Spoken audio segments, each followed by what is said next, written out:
Выходи, оставь ее в покое. Она не умрет. Скорее всего, ты умрешь сейчас. Ты умрешь. Я знаю. Какой целью зашел? Какой целью? А? Я все скажу. Говори быстро. Я все скажу. Я Говори ее быстро. люблю. Я ее люблю. Ты ее любишь? Я ее люблю.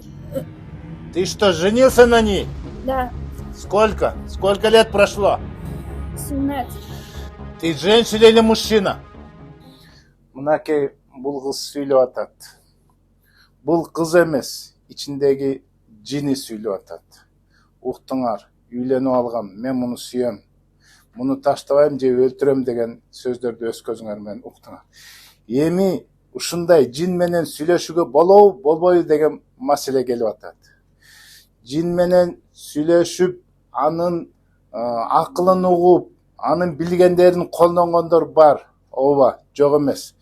Жин менен сүйлөшүп болбойт, тыюу салынат.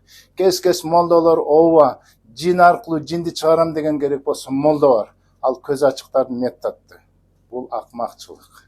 Көз ачыктар жинди ушинтип киргизип алып, жин аркылуу билет.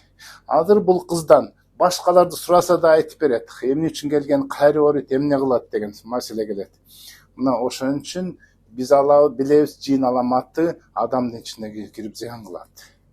Молдолор бар, акмак молдолор бар. Биз жинди жин менен кууп чыгабыз да жанына бирөөгө отуруштуруп анан кыйкыртып бирин сүйлөтүп туруп, ушинтип биз жинди пайдаланып жакшылык кылып атабыз деген дагы нерселер бар. Андай кылууга болбойт. Бул пайгамбарыбыз Мухаммад саллаллаху алейхи вассалам тыюу салган. Анткени жиндер өтө көп калпайтат. Жана жин эле мусулман болсо эч убакта ичине кирбейт.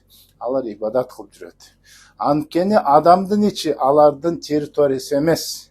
Алардын жашай турган жери эмес. Мусулман жиндердин жашай турган жери башка. Мекка жана Медина окшоштор. Эми анча-мынчалар бар. Бизде моундай да болгон.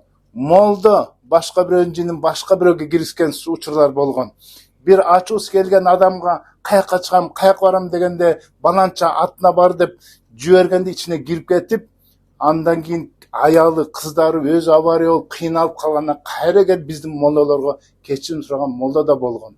Ал мен айтсам ачууланып айтып койдум эле дейт. Мен мындай кыйналарын билген эмесмин деп кайра тиги ал үй бүлө менен жакшылап иштешке да туура келген моменттер да болгон. Көрдүңөрбү?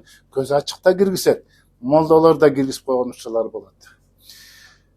Албетте андайдан биз алыс болушубуз керек. Ал жин аламаты эч убакта жакшылык кылбайт.